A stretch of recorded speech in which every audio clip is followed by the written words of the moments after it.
Imagine going from a regular everyday 9-to-5 developer to a 7-figure entrepreneur with one skill that most people grossly overlook. That is literally exactly what happened to me. And the skill is not what you think. So in this video, I'm going to break down that one game-changing skill that I learned and I developed over time. And I'm going to show you how to do the exact same thing such that you can flip your career on its head just like I did. Without further ado, let's get straight into the video. Now, for those of you who don't know me, a little about myself, my name is Bago. This is me. I started my coding journey back in 2016, and this is me in 2017 winning the Los Angeles Regional for my robotics team. After which, I went to UCLA for a summer kind of research opportunity where we studied the human consciousness. After that, I went to NASA at 19 years of age as a computer engineering intern. After that, I went into the private sector when I was in UCSD junior year. And I started working at Fortune 500 as a software engineering consultant. I began my, you can say, professional career with about $120,000 total compensation. I ended it with almost $250,000 total compensation. This took about 3 years time frame, so I went from a junior developer to a manager in 3 years. And once again, this skill was largely the reason for these promotions.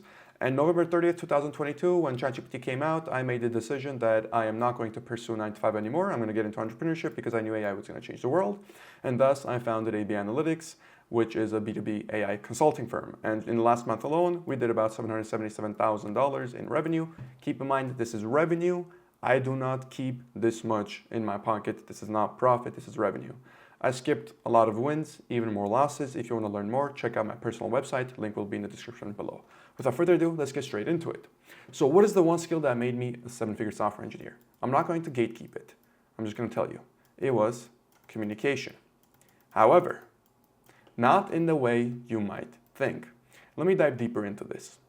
So let me just first preface this by saying that every single one of you watching are capable of making a lot more money than you currently are. And the only thing that's really gatekeeping you is this battle between resources and resourcefulness. For example, the easiest example that all of you will be able to relate to is, say you are currently working at a job making, for example, $100,000 a year. With your current abilities, there is 100% another job somewhere in the world that you could make $120,000 a year in. So that's already a $20,000 increase. And you don't have to do anything for it in terms of learn a new stack or learn something new.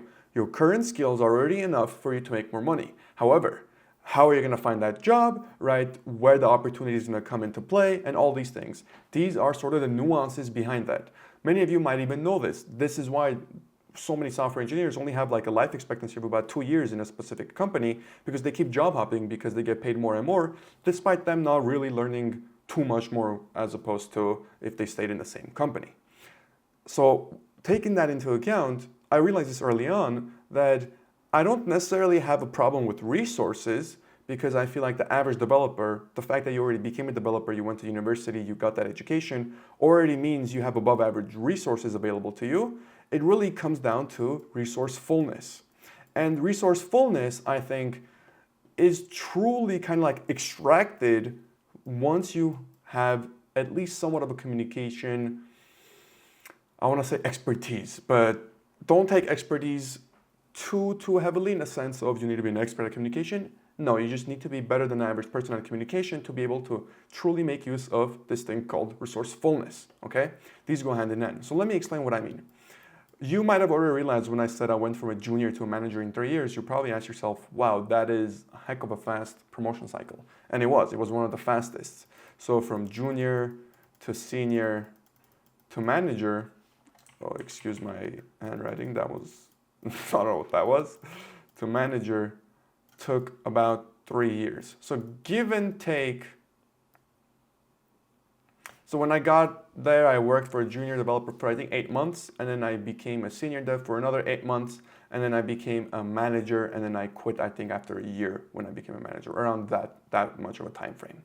So my promotions were extremely quickly. You might say, wow, what did you learn? Did you do lead code interviews? Nothing. I literally didn't do any of that. All I really worked on were my communication skills, right? You might say, how did you work on your communication skills? Well, because I knew I had to be more resourceful. And let me give you an exact, I remember this was one of the reasons why I even got promoted when I went from junior to senior, one of the exact reasons. And you might be wondering, okay, what does this have to do with entrepreneurship? Just keep listening, because the same exact thing that I applied in a 9-to-5 setting, I later applied in a business setting, except it was like 10 times more leveraged. So everything that I'm going to teach here will apply to entrepreneurship. I would say the bread and butter is the entrepreneurship, but you can still do it in a 9-to-5 because it works. So there was a very big project that I was in charge of as a junior dev, and they sort of like trusted me with this thing. More specifically, it was a BCM implementation, so business continuity management, for this company that we were doing it for. It was a healthcare company. And this was the first ever BCM implementation that we were doing with our firm. And I was the one in charge of it. And I was supposed to be the go-to guy for BCM implementations going into the near future. And I realized, I'm like, okay, this is sort of my moat, right? This is sort of my advantage. I'm the only one who can do this specific thing because I know it so well.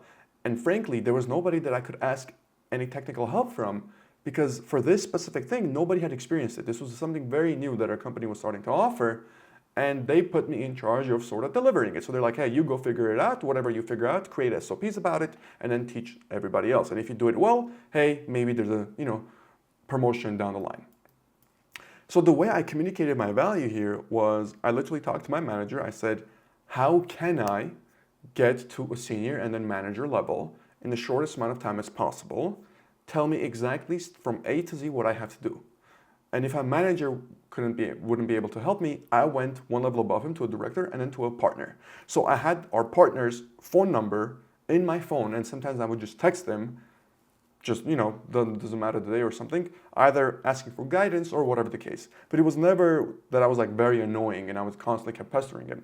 That's not how it was. But I knew that, okay, I have the resource. I need to be resourceful enough with my resource. And my resource, which was my knowledge of the BCM thing, right? Architecture and how I was going to implement it. I studied about it. I learned a lot about it. And I knew that I was the only one in the firm who could do this. So I'm like, okay, let me be as resourceful as possible. So not only did I do the implementation extremely well, I created SOPs. I created video modules that people can learn from. I didn't gatekeep the information. In fact, I did the exact opposite. I made sure that everybody that I was working with knew this information. Shortly thereafter, I was promoted. The second project was completed. About a month afterwards, I was promoted to senior. And I did the same exact thing then. I asked my manager, director, and partner, how can I get to manager within, let's say, the first year? They said, oh, senior to manager within a year is, usually very quickly. People take at least 3 to 4 years to kind of get into their senior role and understand what a manager needs, because it's two very different things. Manager, you need to be able to lead a team, blah, blah, blah, blah, blah. But it was that communication aspect. I already had all the resources. Who were my resources? My resources were my manager, right? My director, the partner at the firm. And how was I able to be resourceful? I communicated with all of them. I talked with them all. I had their phone numbers. I was constantly messaging them on Teams, right? If we had a group environment where we're hopping on a call, I would talk with them. If we had an in-person event, I would go and speak with them. I communicated with these individuals. I made myself seen. I made myself valuable, right? I always talked about all the implementations that I did, all the results that I got. I always talked to them in terms of business value. So that's where communication lies into play. Communication allows you to be resourceful. Without communication, you cannot be truly resourceful. So utilizing all these resources, right, and using communication to be as resourceful as possible and showcasing my value to them, showcasing that, hey, I want to get to the next level, help me do that, I ended up getting to the next level. Shortly thereafter, when I quit and I started my own company, I had a few ventures that didn't end up working out until once again it finally clicked for me. I don't have a resource problem, I have a resourcefulness problem. So I had to apply the same thing, but now in a business context. Now, what was it in a business context? Let's take a look at my resources. What were my resources? I was located in Los Angeles. I had manager experience, right, at Fortune 500. I had a little bit of kind of money saved up from there in savings account, from crypto, blah, blah, blah. And of course, last but not least, I had coding knowledge. These are my primary resources as a software engineer. So I'm like, okay, how can I best be as resourceful as possible to use these? Guess what? I need to talk with people because other people need to know that I have these resources such that I can even use them in the first place. Because every single problem that I had to be solved by another human being. In the terms of if I wanted more money, I can't just print money, I'm not the Fed. I need to take that money from another person, which means I have to make contact with another person. So that's when I realized, I'm like, okay, once again, this is a resourcefulness problem, not a resource problem, and I have to use my communication skills to create that resourcefulness. And that's exactly what happened. So since I was located in LA, I'm like, okay, let me go to local businesses, see what my city has to offer, which was a Chamber of Commerce, I'm just gonna put that. And then there was a plethora of other startup events, meetups, communities within communities, a bunch of other things that I could do. And that's exactly what I did. But once again, the resourcefulness aspect had to come from my ability to communicate properly. The better I was able to communicate my value, the better I was able to say, yeah, I'm a manager from Fortune 500. I worked with these companies, Bank of America, Bank of Australia, ServiceNow, Amazon, Verizon, LinkedIn. I did work for all these guys. And this is how much money I helped save the company. This is how much money I made the company. These were my promotion cycles, one of the fastest promotions ever, blah, blah, blah, blah, blah. The better I was able to communicate that value, guess what? The more my resources were. Where in reality, my resources were just the same. It was the ability to use my resources to get more of an output. So the second I realized, I'm like, okay, the better I make my communication skills, the more resourceful I can be, which means the more I can extract out of my resources. In a way, imagine my resources are like a lemon. I'm gonna try to draw a lemon. As you guys can probably tell, I'm not the best drawer. So imagine squeezing this lemon as hard as possible, and the amount of juice that you get out of it is sort of how resourceful you can be. So if this is your resource, resourcefulness will be the amount of juice you get out of it. And communication is what will allow you to get as much juice out of this as possible. That's the secret that I realized. I'm like, okay, everything literally comes down to how I communicate. So now let's get into how you can do the same exact thing. Now that you understand the importance of this, literally my client acquisition, my marketing, everything has to do with communication, because everything stems from resources, you being able to be resourceful enough to use these resources. And for you to be resourceful enough to use these resources, you need the communication skills to kind of show the value of these things. So let's get into some specifics on how, starting today, you can improve your communication skills.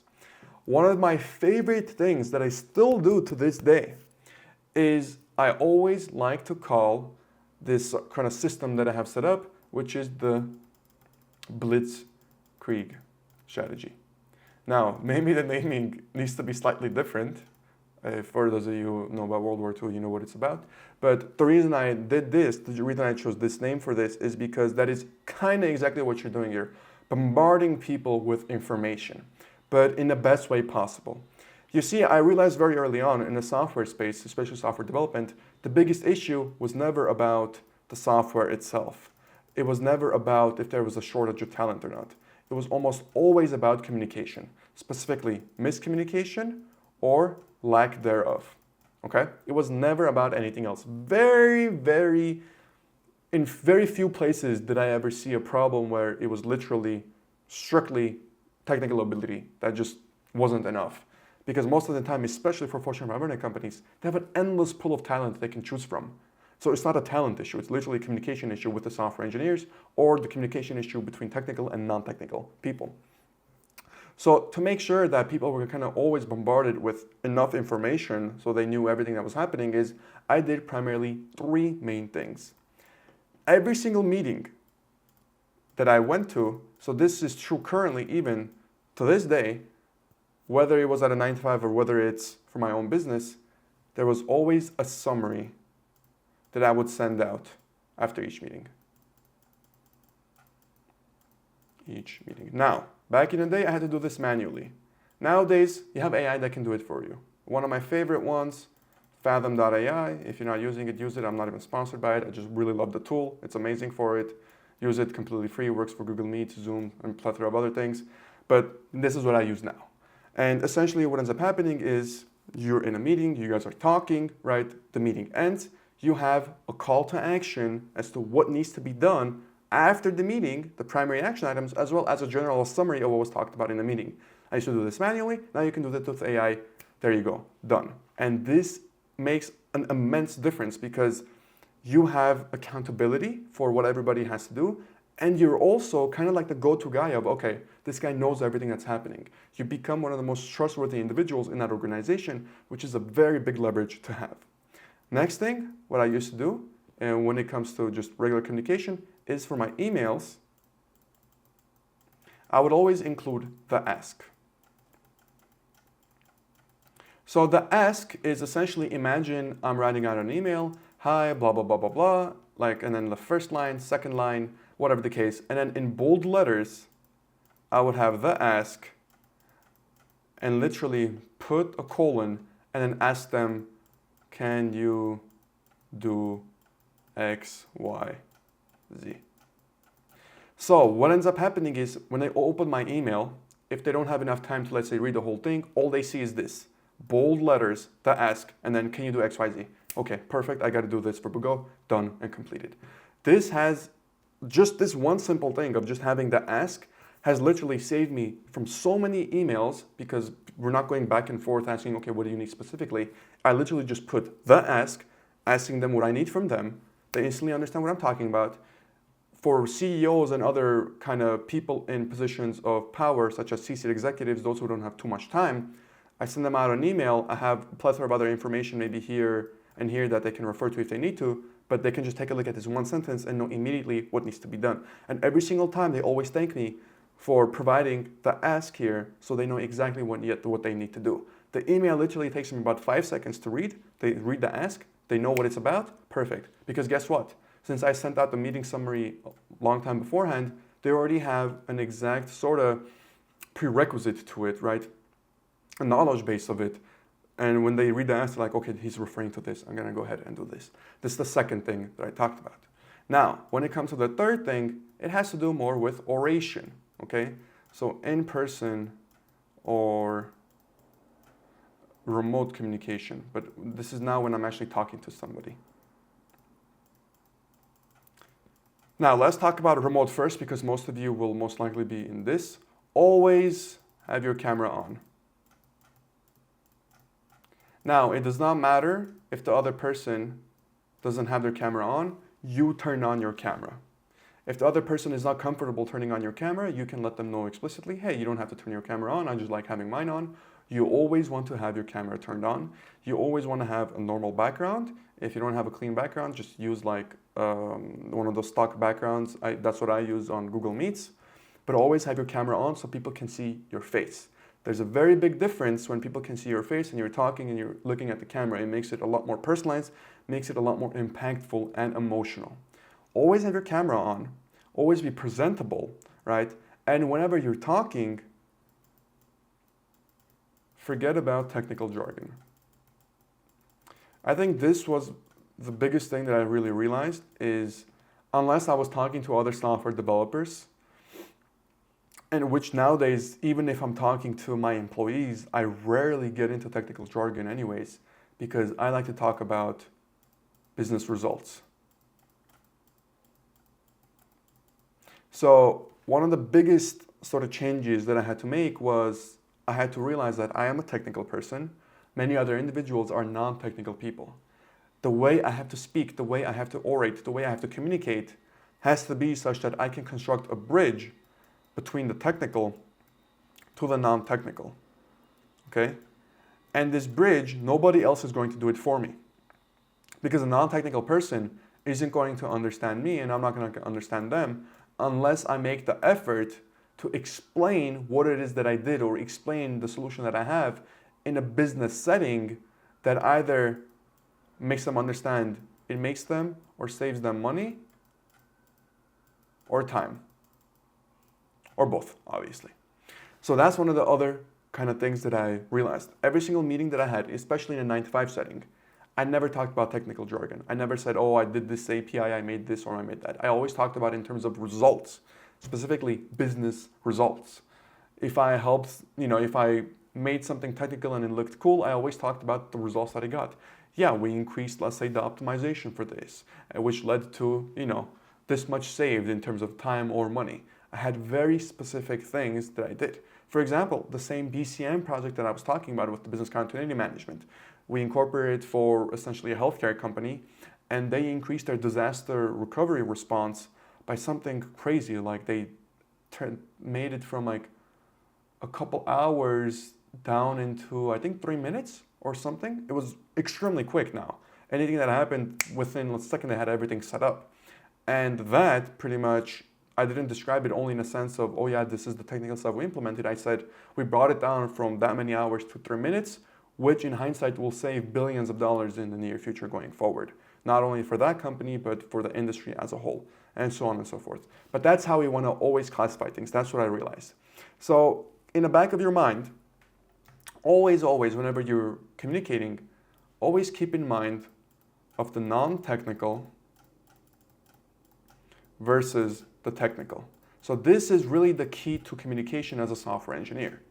Because we are technical people, because our brain is wired differently, we are problem solvers, we like to talk about things that we enjoy. And oftentimes we enjoy the technicality of things. But we have to understand, most people do not care about that.